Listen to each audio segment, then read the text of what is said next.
Doctor साहब, नींद का कितना ताल्लुक है खाने और गट हेल्थ के साथ? कई दफ़ा आप सोते हैं और 6-7 घंटे सोते हैं, उठते हैं तो बहुत फ्रेश होते हैं। कई दफ़ा 12-12 घंटे सोते हैं। 7 hours 8 hours sleep is enough for a day, but good quality.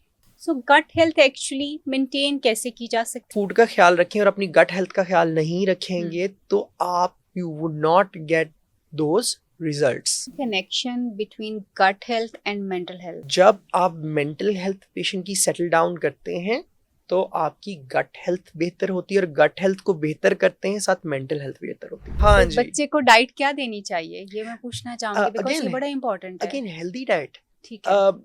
Processed जब फूड, जितना आपका फूड प्रोसेस्ड होगा, जितने डब्बे की जूस आएंगे, जितनी कोक्स आ जाएंगी, जितना बाहर के खाने आ जाएंगे, जितना आप नेचर से दूर चले जाएंगे, उतना आपकी गट हेल्थ खराब होती जाएगी। Simple rule.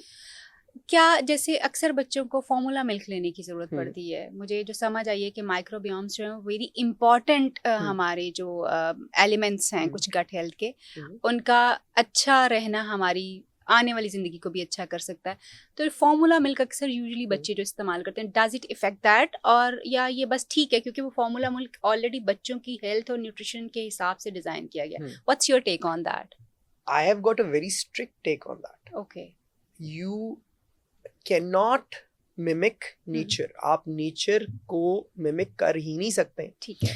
जो अल्लाह का बनाया हुआ निज़ाम है, आप उसको मिमिक कर ही नहीं सकते, जितना मर्जी आप फॉर्मूला मिल्क जितने अच्छी फॉर्मूला मिल्क्स यूज कर लें। सो हम वी ट्राई, लेकिन जो नेचर का नेचुरल प्रोसेस है, ये वो प्रोसेस है जिसने आपकी स्पीशीज को सर्वाइवल दिया इतना अरसा, और हम उसमें जितना कम से कम पंगा लें, उतना बेहतर होता है। यानी मैक्सिमम ट्राई ब्रेस्ट फीड होना चाहिए। If there is no option left तो फिर आप जो है फॉर्मूला मिल्क, बिकॉज और उसके बाद 6 महीने के बाद यूजुअली जैसे पोटैटोज, मैश्ड चिकन वगैरह बच्चों को खिलाना शुरू करते हैं। This is very important. Yes. Okay, thank you so much doctor साहब। ये देख लें, बच्चे के बारे में भी बात हो रही है। हम चाहते हैं कि सारी गट हेल्थ जो है ना बचपन से स्टार्ट हो जाए, तो फिर ही अच्छी लाइफ आप गुजार सकते हैं। डॉक्टर साहब, बहुत सारी चीज़ें हम बहुत सारे बज़ सुनते हैं अराउंड गट हेल्थ, और आजकल तो वैसे फैंसी चीज़ें बहुत ज़्यादा आ चुकी हुई हैं, और हम उस पर हम भी बड़े फैंसी होते हैं कि अच्छा वाओ मैं ये कर रहा हूँ अपनी गट हेल्थ के लिए। So gut health actually maintain कैसे की जा सकती है? Really want to understand that. और उस गट हेल्थ में कौन सी ऐसी चीज़ें जो आप समझते हैं कि एक आम आदमी को नोटिस करनी चाहिए कि उसका गट जो है वो खराबी की तरफ जा रहा है? देखें, इस पे ना मैं कहना चाहूँगा, अब सारी दुनिया ये लाइन पे। ठीक है। पहले फैशन होता था जी, कोई अमीर, पैसा, फिर आया फैशन की जी ताकत। ऐसा अब लोगों को समझ आ रही है कि इट इज अबाउट हेल्थ पे फिर आ गई फिजिकल फिटनेस। अब फिजिकल फिटनेस से बात आ गई है गट हेल्थ पे। तो हम अब जो है दुनिया इस तरफ निकल पड़ी है कि भाई अगर आप 40-50 साल की उम्र में फिट नहीं है, पैसे का कोई फायदा नहीं है, कुछ नहीं कर सकते आप उसका। अगर आप फिट होना है तो पहले आपको अपनी फिजिकल फिटनेस का ख्याल रखना है। फिजिकल फिटनेस के लिए आपको फूड का ख्याल रखना है। फूड के लिए आपको गट हेल्थ का ख्याल रखना है। और अगर आप जितना मर्जी अपने फूड का ख्याल रखें और अपनी गट हेल्थ का ख्याल नहीं रखेंगे तो आप you would not get those results. अच्छे रिजल्ट्स नहीं मिलते। सो जो आपकी बेसिक चीज है वो आपकी गट हेल्थ है, जिसपे सारा कुछ आपकी जिंदगी बेस्ड होती है। आपकी डेली की सुस्ती या आपकी एक्टिविटी लेवल या आपके अंदर एनर्जी लेवल्स, ये सारा कुछ आपकी गट हेल्थ पे डिपेंड करता है। Very nice. Do you think so कि गट हेल्थ के अच्छे होने से हम बहुत सारी चीजों को, बहुत सारी बीमारियों को प्रिवेंट कर सकते हैं? Oh yes. और वो क्या होगा? I would love to listen that. Number 1, आपकी जो गट हेल्थ है उसके अंदर आपके बहुत सारे अच्छे बैक्टीरिया और बुरे बैक्टीरिया, उनकी ना आपकी इंटेस्टाइन में, आपकी आंत में रेशो होती है। अब जब उसमें अच्छे बैक्टीरिया की रेशो अच्छी आती है तो वो इंटेस्टाइन की सोजन कम रखता है, ठीक है, वो प्रोसेसिंग फूड वगैरह, हार्मोनल प्रोसेसिंग, ये सारा कुछ रेगुलेट करता है। और जब वो रेगुलेट होता है तो आपकी एक्टिविटी लेवल, आपका मेटाबॉलिज्म लेवल, आपका हर चीज़ ही सारा कुछ सेटल डाउन हो जाती है।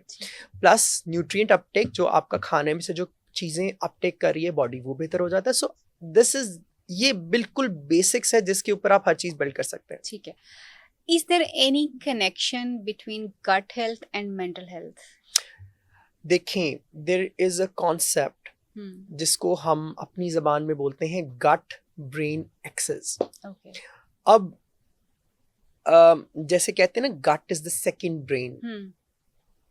इट हैज गॉट, जो दिमाग में न्यूरॉन्स होते हैं उससे ज्यादा कॉम्प्लिकेटेड उस लेवल के आपके गट में भी न्यूरॉन्स होते हैं जो इंटेस्टाइन को रिदमिकली चलाने के लिए मदद करते हैं।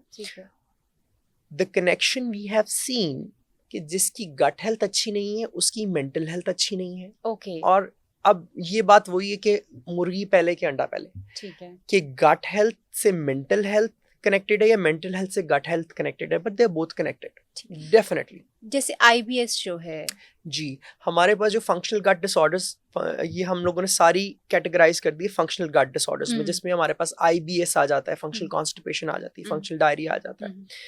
ये सारा कुछ मेंटल हेल्थ के साथ कनेक्टेड है। ठीक है। और जब आप मेंटल हेल्थ पेशेंट की सेटल डाउन करते हैं तो आपकी गट हेल्थ बेहतर होती है, और गट हेल्थ को बेहतर करते हैं साथ मेंटल हेल्थ बेहतर होती है। ठीक है। So they both go hand in hand. आप you can not work on intestine जब तक आप साथ मेंटल हेल्थ पे काम नहीं करेंगे। ठीक है। और आपका पेशेंट नहीं सेटल डाउन होगा जब तक उसकी मेंटल हेल्थ और गट हेल्थ दोनों बेहतर नहीं ठीक नहीं होगी। डॉक्टर साहब, नींद का कितना ताल्लुक है खाने और गट हेल्थ के साथ? Because this is really important. अक्सर क्लाइंट्स जब आते हैं तो वो ये आके बात करते हैं कि अजीब सी एक डकार आना, गैस ट्रबल का हो जाना, और वो अनकंफर्टेबिलिटी नींद में आती। कितना इम्पोर्टेंट है डाइजेशन, गट हेल्थ एंड नींद का आपस में? क्या आप इसको कैसे एक्सप्लेन? देखिए, let's rephrase it. नींद या क्वालिटी ऑफ नींद? Of course, quality of need. Yes. Very important. The thing is कि आप हम लोग जब सोते हैं तो उसके अंदर दो चीजें मैटर करती हैं। एक तो टाइम पीरियड कितना है, और दूसरा क्वालिटी एंड डेप्थ कितनी।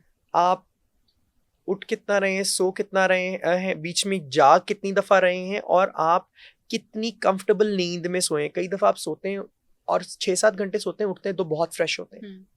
कई दफा 12-12 घंटे सोते हैं, नहीं, आपको फ्रेशनेस आ ही नहीं रही होती। सो क्वालिटी ऑफ नींद इज वेरी इंपॉर्टेंट। कि अगर आप 7 hours 8 hours sleep is enough for a day, but good quality. और वो लोग जिनको डाइजेशन का इशू होता है, उनके लिए आप क्या रिकमेंड करते हैं कि वो क्या करें कि उनका डाइजेशन बेहतर हो, सो दैट उनकी स्लीप जो है वो इम्प्रूव हो जाए? नंबर 1, एक तो sleep at the same time, wake up at the same time. मतलब आपकी एक हमारे पास रिदमिक जो है होनी चाहिए रूटीन। दूसरी बात है ईट एट द सेम टाइम। ठीक है। बॉडी की एक इंटरनल रिदम होती है। ठीक है। अगर आप उस रिदम के साथ मसाइल करेंगे तो बॉडी आपके साथ मसाइल करेगी। अब उसमें ये है कि बॉडी को पता होना चाहिए कि किस टाइम सोना है, किस टाइम जागना है, किस टाइम खाना है। अ बोरिंग लाइफस्टाइल, जो कि बोरिंग जो कहते हैं ना, बोर है, होटलिंग कम हो रही है, खाना शाना सेम टाइम पे खा रहे हैं, is the best lifestyle. That is the most healthiest lifestyle. कि आप तो वो बोर हो जाएंगे तो फिर हम करेंगे क्या? देखिए, खाना तो हमारा फन है डॉक्टर साहब, आप खाना बंद करा रहे हैं। नहीं, मैं खाना बंद नहीं करा रहा, मैं उसको एक ऐसे तरीके से इंगेज करने की कोशिश कर रहा हूँ कि हम खाने को भी इंजॉय कर सकें और हम लोग जिंदगी को भी इंजॉय कर सकें। ठीक है। ठूसना इज नॉट खाना। ओके।